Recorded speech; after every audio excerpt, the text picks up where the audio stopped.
1860. Josef Jacobi grundlægger Jacobi-teglværket i Duderstadt i Tyskland. Konstant vækst fører til, at der opføres en ny produktionsafdeling i Bilshausen. 1878. Christoph Walter grundlægger teglværket Walter Dachziegel i Langenzenn ved Fürth i Tyskland. 2 teglstensproducenter gennem flere generationer. Næsten 150 års erfaring danner en solid basis for begge virksomheder i deres udvikling til store industrivirksomheder, både i og uden for Tyskland. Tyskland i 2005. Jacobi-teglværket i Bilshausen opkøber Walter Dachziegel GmbH i Langenzenn, der indgår i koncernen som et 100% datterselskab. De 2 virksomheders firmakultur og sortimenter supplerer hinanden perfekt.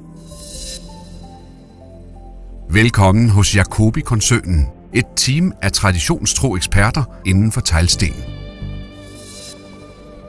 Det gode ler forener os og giver en positiv sammensmeltning af 2 mellemstore virksomheder.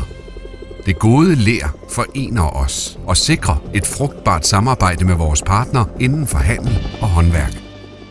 Jacobi-koncernen opnår med sine i alt 500 medarbejdere en årlig omsætning på 75 millioner euro.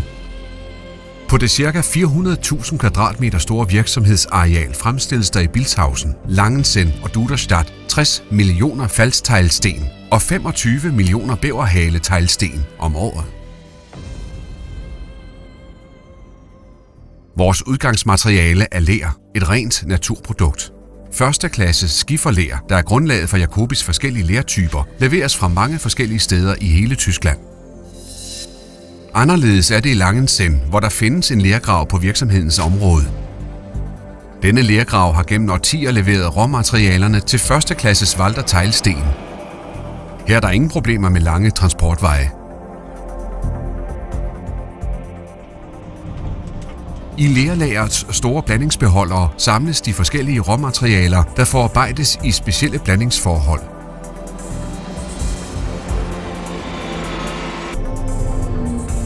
Vores store erfaring og den konstante overvågning af lerets sammensætning har sikret en ensartet og fremragende produktkvalitet fra år til år.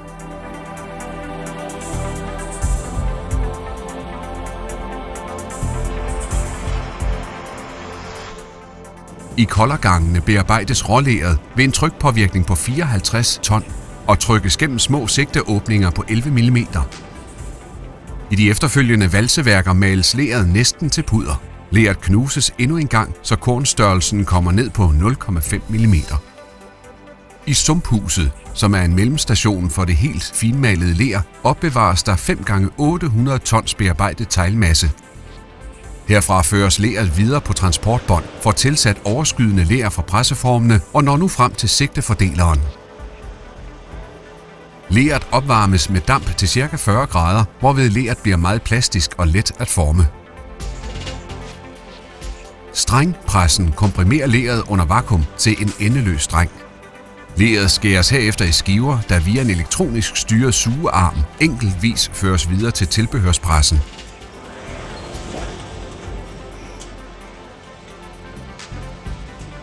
I denne presse fremstilles der produkter som rykningssten, vindskedesten og også andre typer keramisk tilbehør.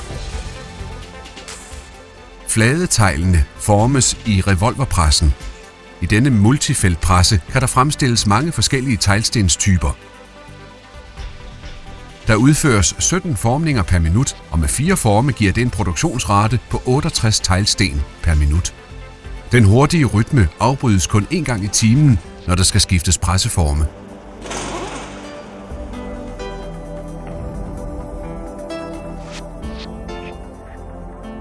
Presseformene er af gips.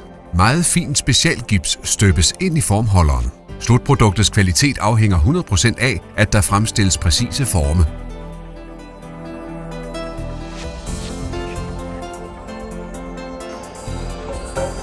Formene sikrer ikke blot, at teglstenene er målfaste, de giver også en perfekt, glat overflade.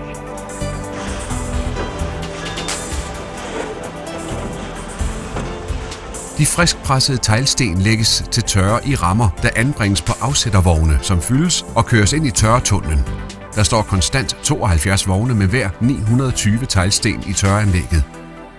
De 66.000 teglsten tørres ved 90 grader i 24 timer. Hvis teglsten er for fugtige, når de brændes, sprænges de.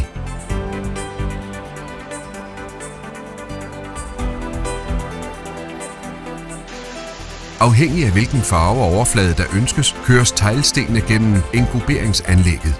De tørre teglsten kan nu let optage finmalede, farvede lerblandinger, så engoben under brændingen kan gå optimalt i forbindelse med den tørre tegl.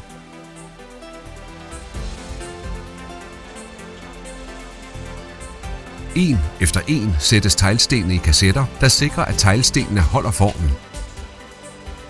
Kassetterne med de tørre, naturrøde eller inkuberede teglsten stables på de specielle ovnvogne. En videreudvikling inden for teglværksbranchen er de mere avancerede, fuldautomatiserede brændingsovne. Her håndteres teglstenene udelukkende af robotter. Kassetterne bliver stående på ovnvognene.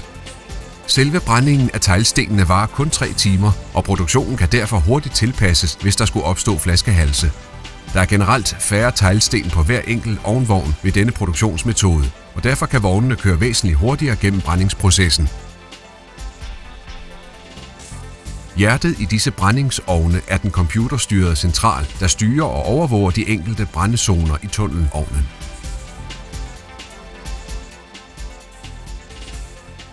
Teglstenene kører gennem ovnen på 25 timer. Tunnelovnen er mere end 100 meter lang, og ildkanalen har en bredde på næsten 6 meter. Brændingstemperaturen er på ca. 1000 grader Celsius. Med tunnelovnen opnås en brænding af høj kvalitet, så en ægte teglsten fra Jacobi-koncernens sortiment kan tåle både frost, UV-stråler og syreregn.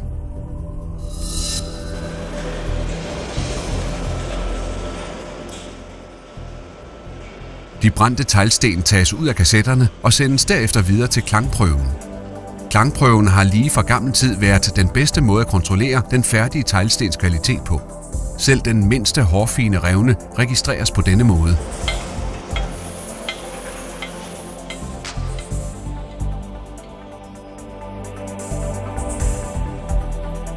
Teglsten, der har en mislyd, registreres som defekt og genbruges.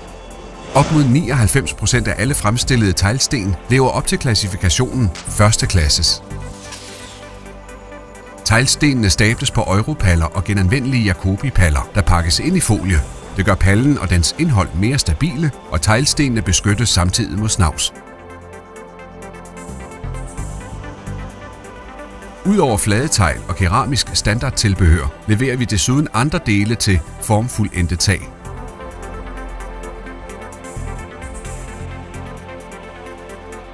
Også tagtilbehøret, f.eks. vindskedesten, bliver grundigt kontrolleret ved både visuel prøvning og klangprøven, for at sikre, at kvaliteten er i top før emballering. Derefter emballeres vindskedestenene i pakker af 2 styk og sættes på paller.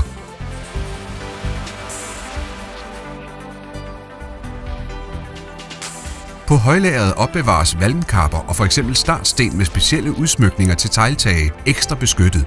Her er der desuden andre ikke-keramiske varer til det funktionelle tag.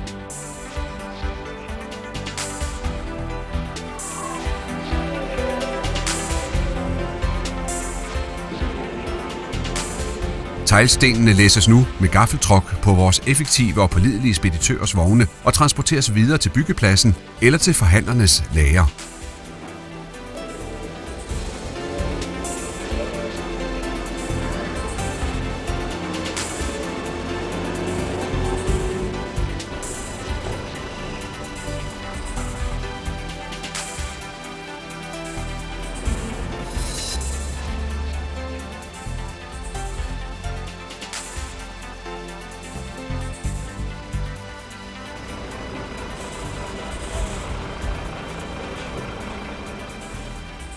Men før lastbilen læsses, modtager chaufføren fragtpapirerne i receptionen.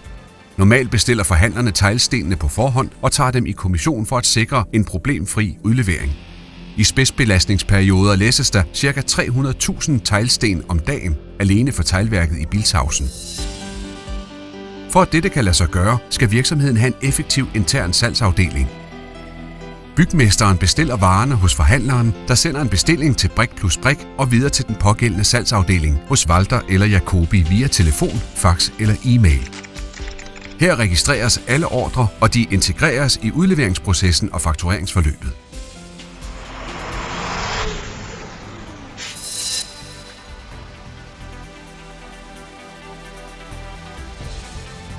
På basis af vores know-how udvikler laboratoriet en gobe og glasur, der er perfekt tilpasset til Jacobi og Walter, så teglstenene forbindes optimalt med den farvede lerblanding.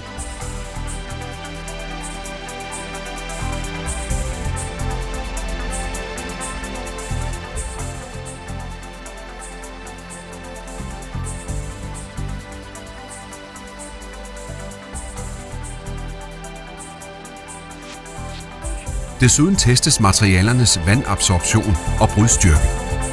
Samtlige interne kvalitetskontroller opfylder kravene i henhold til DIN EN 1304. Desuden overvåger et uafhængigt institut også Jacobi-produkterne, som derfor er mærket med kvalitetskontrolleret.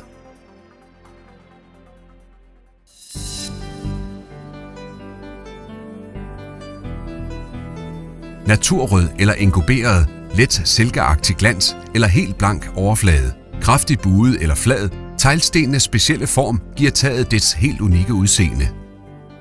Vores store sortiment omfatter også tofarvede teglsten. Udsmykninger til taget, såsom søvngængeren, katten eller rykningssten med udsmykninger, giver dit tag et helt personligt præg.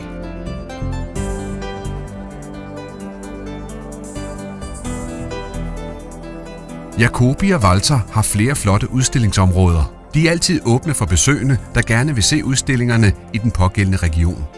Vi anvender dem også, når vi flere gange om året afholder vores bygherredage.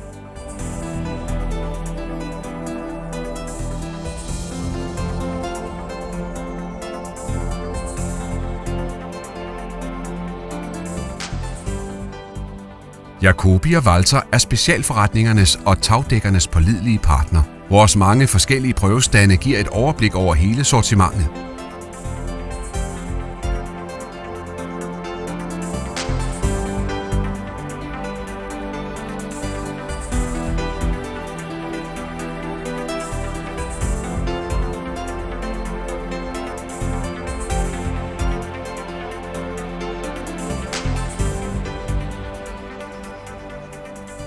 Enhver model har sit eget udseende, og et hvert tag sin egen historie.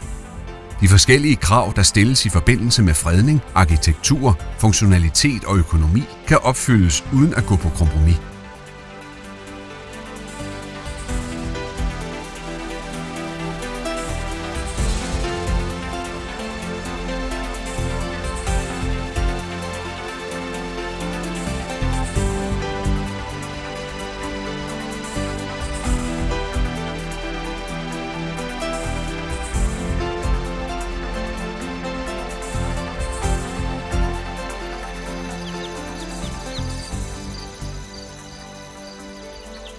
Lerteglsten er et naturprodukt, der tilgodeser miljøet. Søområder og skove i vore dages landskaber bærer præg af, hvordan man ved nedlukkede lergrave har genetableret naturen.